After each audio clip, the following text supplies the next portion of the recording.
Assalamualaikum warahmatullahi wabarakatuh. Puja dan puji syukur kepada Allah Subhanahu wa taala. Salam dan salawat kepada Rasulullah sallallahu alaihi wasallam. Para pemirsa, kali ini kita masuk ke nomor seri 07 sampai dengan 041, 037 sampai 041 dari kajian Bible of Bible. Namun sebelumnya perkenankanlah kami menyampaikan informasi bahwasanya Yayasan Pembina Mualaf At-Tauhid akan membangun sebuah pesantren yang di dalamnya juga untuk menampung para mualaf. Dengan ini akan direncanakan pembangunan pesantren tersebut dengan membebaskan 6 hektar tanah untuk di lokasinya di Wonosalam, Jombang, Jawa Timur. Untuk itu mohon perkenannya dan kedermawanan saudara-saudari muslimin dan muslimat untuk menyalurkan zakat, sedekah, infak dan wakafnya kepada Yayasan Pembina Mualaf At-Tauhid dan dapat ditransfer ke Bank Mandiri Syariah, kode banknya 451, nomor rekening 1188889995 atas nama Yayasan Pembina Mualaf At-Tauhid. Baiklah, kita mulai bersama kita narasumber Bapak Denditan yang akan membahas tentang Maria Magdalena, reaksi murid-murid di perahu ketika Yesus walk on water, berjalan di atas air, kemudian penyembuhan, pohon ara, dan apakah kuasa Yesus yang diberikan kepada murid bisa atau tidak. Untuk itu kita segera mulai kepada Bapak Dendi, kami persilakan. Assalamualaikum warahmatullahi wabarakatuh. Jumpa kembali dalam kajian Bible of Bible. Kali ini kita membahas nomor 037 sampai dengan 041 ya. Mungkin cukup banyak ya, kita mungkin nanti agak cepat ya. Kita mungkin nanti juga tidak perlu bacakan ayatnya satu-satu ya, karena mungkin banyak. Intinya aja nanti pemirsa bisa cek sendiri di Bible, nomor-nomor ayat yang di layar bisa di hold, bisa diperiksa sendiri gitu ya. Baik,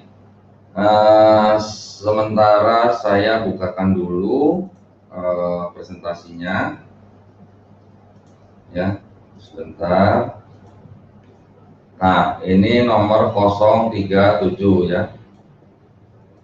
Langsung aja ya. Menurut Pak Gospel, di bagian manakah Yesus diurapi dengan minyak ya? Kalau ini ceritanya adalah oleh Maria Magdalena. Di Matius dikatakan Yesus diurapi oleh Maria Magdalena itu di kepala ya. Di Matius 26 ayat 7 ya. Perhatikan kata-kata yang saya berikan warna merah ya. Di Matius 26 ayat 7 itu minyak itu dicurahkannya ke atas kepala Yesus yang sedang dudukkan ya. Di Markus begitu di kepala Yesus. Di Markus 14 ayat 3 setelah dipecahkannya leher buli-buli itu dicurahkannya minyak itu ke atas kepala Yesus. Di Lukas itu diurapinya di kaki Yesus di Lukas 7 ayat 38 ya. Sambil menangis ia pergi di belakang Yesus dekat kakinya lalu membasahi kakinya itu dengan air matanya dan seterusnya. Kemudian di Yohanes begitu di kaki Yesus, yaitu di Yohanes 12 ayat 3. Maka Maria mengambil setengah kati minyak narwastu yang murni yang mahal harganya lalu meminyaki kaki Yesus dan menyekanya dengan rambutnya dan bau minyak semerbak di seluruh rumah itu. Nah, jadi Markus mengatakan di kepala, Lukas, Yohanes mengatakan di kaki. Oh, mungkin dua-duanya kali ya, sama kepala ya. Tapi nggak konsisten. Nah, Nggak konsisten. Ini 2 lawan 2 nih masalahnya nih. Iya, skornya sama nih, 2 lawan 2. Skornya sama ya. Jadi perlu ditanya nggak mana yang salah? Kalau itu saya nyerah. Oke ya, lewat ya, supaya cepat nih. Nah, nomor 38, di manakah Yesus diurapi minyak oleh Maria Magdalena? Ini maksudnya di tempatnya ya. Tempatnya di mana? Di Matius dikatakan di rumah Simon si Kusta. Matius 26 ayat 6 sampai 7. Ya. Kemudian di Markus dikatakan di rumah orang Farisi. Di Lukas 7 ayat 36 sampai 37. Ya. Nanti bisa dibaca sendiri ya. Nah, kalau yang di Matius 26 dikatakan ketika Yesus ada di Betania di rumah Simon si kusta, ya. Di Markus dikatakan seorang Farisi mengundang Yesus untuk datang makan di rumahnya. Yesus datang ke rumah orang Farisi itu lalu duduk makan. Baru di 37-nya di kota itu ada seorang perempuan yang terkenal sebagai seorang berdosa. Ketika perempuan itu mendengar bahwa Yesus sedang makan di rumah orang Farisi itu, datanglah ia membawa sebuah buli-buli kolam berisi minyak wangi. Ya, di rumah orang Farisi versus di rumah Simon dusta. Di Lukas dan Yohanes tidak menceritakan hal itu. Kalau yang tadi masih dekat lah Pak, walaupun kontradiksi antara kepala dan kaki. Tapi kalau ini udah terlalu jauh nih kontradiksinya. Satu di rumah Simon yang menderita kusta, satu lagi di rumah orang Farisi.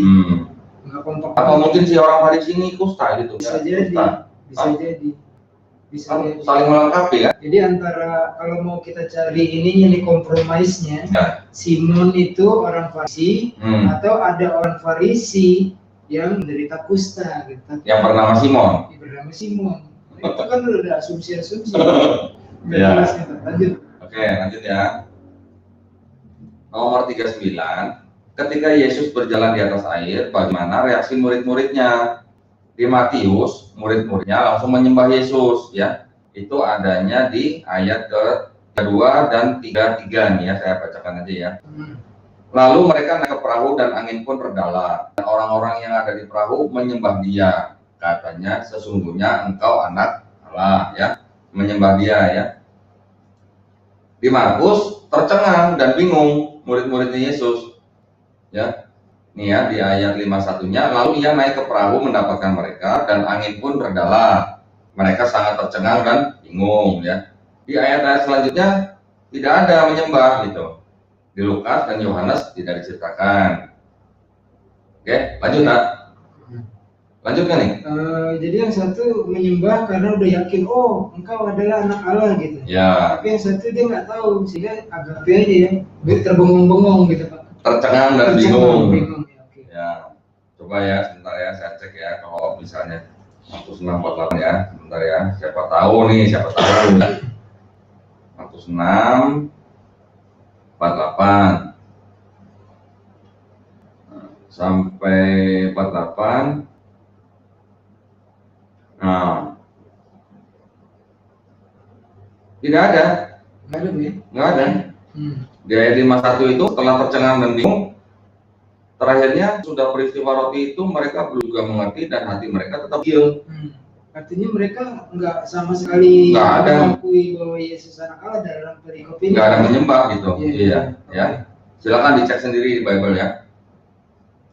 Oke, selanjutnya di nomor 40. Apakah pohon ara yang dikutuk Yesus itu langsung kering? Di Matius langsung mati ya, langsung kering ya, ketika itu langsung kering. Di Matius 21:11, terdekat jalan yang melihat pohon ara lalu pergi ke situ, tetapi ia tidak mendapat apa-apa pada pohon itu selain daun-daun saja. Katanya kepada pohon itu, engkau tidak akan berbuah lagi selama-lamanya. Dan seketika itu juga, ya, seketika itu juga keringlah pohon ara itu. Ya. Di Markus, keesokan harinya baru mati. Di Markus 11 ayat 20 ya. Pagi-pagi ketika Yesus dan murid-muridnya lewat, mereka melihat pohon tadi sudah kering sampai ke akar-akarnya. Pagi-pagi ketika Yesus dan murid-muridnya lewat, mereka melihat pohon ara tadi sudah kering sampai ke akar-akarnya. Maka teringatlah Petrus akan apa yang telah terjadi. Lalu ia berkata kepada Yesus, Rabi, lihatlah pohon ara yang kau kutuk itu sudah kering. Jadi yang di Matius langsung kering, di Markus keringnya besoknya. Ya. Tapi ngomong-ngomong nih, Petrus manggilnya Rabi loh. Rabi ya? Iya. Tapi artinya guru ya bahasa? Guru. Guru. Rabi di Yahudi itu artinya guru. Guru ya? Apa nggak panggil Tuhan ya? Itu kadang juga nggak jelas tuh Pak. Nah, di Lukas tidak diceritakan. Ya, di Yohanes juga tidak diceritakan. Ya. Lanjut. Tapi saya mau nanya dulu nih. Jadi begitu dikutuk, yang Matius bilang langsung mati, di Markus baru besoknya mati. Itu jelas ada selisih. Maksudnya kalau yang Matius ini lebih top chair, begitu dikutuk langsung mati kering. Tapi pertanyaannya kok kenapa sampai ngutuk pohon gitu Pak ya? Kan kasihan. Kalau di dalam hadis saya pernah baca, bila kita menanam sebuah tumbuhan, kemudian berdaun berbuah, dimakan hewan, burung dan sebagainya, dimakan orang, kita pahalanya itu dapat terus. Kenapa ini sampai pohon nggak bersalah dikutuk-kutuk sampai mati kering begitu kesian, mati kering kalau Jakarta bilang. Enggak, lagi pula kan kalau Yesus Tuhan kan tinggal bikin mukjizat ya. Iya. Tinggal berbuah lah gitu. Kan ada mukjizat jadi roti dari batu kan? Kenapa yang dia katakan? Wah, bukan itu. Kalau itu kan tantangan dari iblis waktu dicobai. Oh, bukan itu ya. Mukjizat Yesus kan bisa merubah air jadi anggur. Oh, air jadi anggur. Kenapa pohon berbuah lah? Apa susahnya gitu kan? Iya. Buat mukjizat pohon. Saat itu Yesus lagi lupa dia punya mukjizat. Nah ini mungkin karena lagi lapar kali. Atau mungkin begini, waktu Matius menulis, ya kan? Dia menulis apa? Menulis peristiwa ini. Bukan Yesus yang nulis ini. Bukan si Matius kan? Oh, Matius. Ya. Dalam gospel waktu Matius ini mencatat misalnya nih, yang menulis Matius, menulis Matius. Nah, mungkin waktu itu dia ngelihat, pohonnya langsung mati. Tapi Markus ngelihatnya besoknya gitu. Jadi dua penulis ini. Emang Matius ngelihat Yesus waktu ngutuk pohon arah? Oh, yang nulis Matius saja nggak tahu siapa. Yang nulis Markus saja nggak tahu siapa. Jadi mana yang salah? Jawab dong. Kenapa sekarang balasannya? Udah lanjut. Pusing-pusing. Lanjut aja. Oke. Nah, ini yang nomor 41 nih. Apakah kuasa Yesus yang diberikan kepada murid-muridnya itu mujarab? Di Matius, nah ini kebetulan cuma Matius doang yang cerita nih. Markus enggak, Lukas enggak, Yohanes enggak. Ya, ini baru di Matius ya, ini saya bacain ya. Di Matius, sama-sama di Matius 10 ayat 1. Apakah kuasa Yesus yang diberikan kepada murid-muridnya mujarab ya? Di Matius 10:1 ya, Yesus memanggil ke-12 muridnya dan memberi kuasa kepada mereka. Nih, perhatikan yang saya garis bawah ini ya. Untuk mengusir roh-roh jahat dan untuk melenyapkan segala penyakit dan segala kelemahan ya. Matius 10:1 nih. Di Matius 17 ayat 15 sampai 16 dikatakan begini. Katanya, Tuhan, kasihanilah anakku. Ini ada orang yang minta tolong kepada Yesus ya untuk karena anaknya sakit. Ia sakit ayan dan sangat menderita. Ia sering jatuh ke dalam api dan juga sering ke dalam air. Aku sudah membawanya kepada murid-muridmu, tetapi mereka tidak dapat menyembuhkannya. Gimana sih? Apa jangan-jangan ini belum dapat kuasa ya? Oh enggak dong, ini kan di Matius 10 sudah diberi kuasa kan? Iya. Ini yang bilang tidak dapat menyembuhkan di Matius 17 loh. Berarti ini kejadiannya setelah Matius 10 kan? Jadi urut-urutannya kan kronologisnya Yesus memberikan kuasa kepada murid-muridnya tuh kan, 12 murid, supaya mereka atas nama Yesus bisa mengusir roh jahat, bisa menyembuhkan penyakit dan yang lain-lain lah, ya kan? Tetapi kemudian ada seorang ini seorang ibu ya Pak ya? Sepertinya ibu. Sepertinya seorang ibu lah, karena dia bilang anak kan? Kalau mau saya cek boleh. Matius. Dia tuh intinya bilang anak saya, gitu kan? Jadi ada seseorang yang melaporkan, menginfokan kepada Yesus. Ya. Dia komplain kayaknya nih Pak. Saya udah bawa ke murid-muridmu, tapi nggak manjur gitu kan. Tidak dapat menyembuhkan. Tidak dapat menyembuhkan, ya kan? Jadi ini gimana, Masa? Kalau murid-muridnya aja nggak bisa menyembuhkan, apalagi orang sekarang tuh Pak, kan banyak tuh yang bilang, oh bisa menyembuhkan. Gitu. Tapi ternyata cuma permainan doang. Nah. Gimana itu Pak? Ya gimana loh, yang Matius 10 bilangnya sudah dikasih kuasa untuk mengusir roh jahat ya, untuk menyembuhkan penyakit, melenyapkan segala kelemahan. Di Matius 17:15 bilangnya sudah dimintai tolong kepada murid-murid Yesus, tetapi mereka tidak dapat menyembuhkannya. Nah, ini sebenarnya ada cerita juga nih Pak kalau di dalam Islam Pak. Waktu itu para sahabat Nabi ya kan, melintasi suatu kampung, ada kepala sukunya sakit, tersengat kalajengking atau kelabang lah gitu. Dibacakan surat Al-Fatihah sembuh. Gitu. Nanti setelah ketemu Nabi, kami tadi telah menyembuhkan kepala suku, dikasih hadiah kambing. Kami bacakan surat Al-Fatihah. Nabi Muhammad menyatakan di situ bahwa salah satu keutamaan surat Al-Fatihah menyembuhkan penyakit. Gitu. Nah, tetapi kalau sekarang kita baca terus kemudian orang nggak sembuh, itu kemungkinan kita tidak melakukan perbuatan-perbuatan seperti para sahabat Nabi tersebut, dengan keimanannya, ibadahnya dan segala macam.